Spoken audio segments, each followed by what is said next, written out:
محترمو، سبا د اختر ورځ ده، زړه کې به مو راځي چې سبا ته به څه کوو.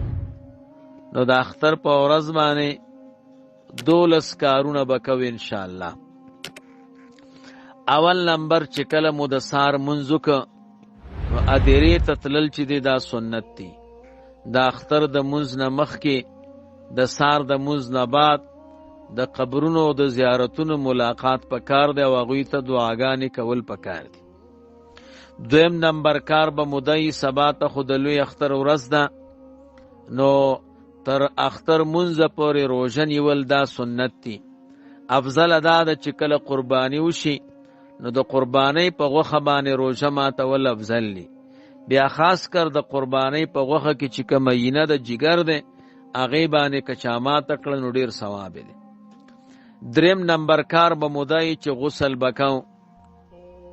څلورم نمبر دا دی چې نوي جامې او کالي به اغوندو، او که د چا نوي نو چې وینځلې شوي او پاک جامې او کالي اغوستي.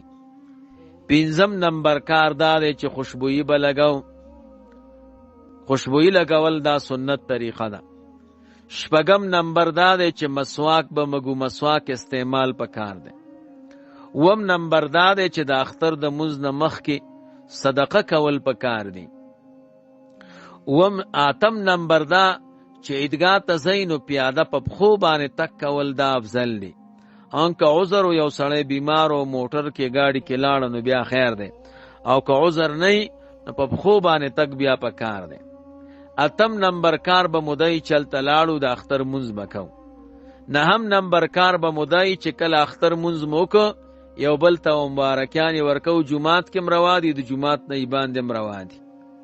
لسم نمبر کار به مودی چې قرباني به کوو. یو لسم نمبر دا چې د خپلوانو د اقرباو د دوی به پوښتنه کوو او د دوی به تپوس کوو. نو دا تقریبا 12 مسائل شو. اوله مسله قبرونو ته تلل، دویم روژه نیول، دریم غسل کول، څلورم نوې جامې اغوستل، او پنځم خوشبویي لګول، شپږم مسواک، اووم صدقه مخکې د اختر د منځ نه، اتم عیدګاه ته پیاده تګ، او نهم چې دی هغه د اختر منځ، لسم مبارکي، یو لسم قرباني کول، دولسم د خپلوانو د اقرباو پوښتنه کول. الله دې زمونږ او ستاسو د ټولو قرباني او منځونه قبول کړي، او زما د طرف نه اوس ستاسو اختر د ټولو اختر مبارک شه. الله مو خوشحاله و آباد ساته.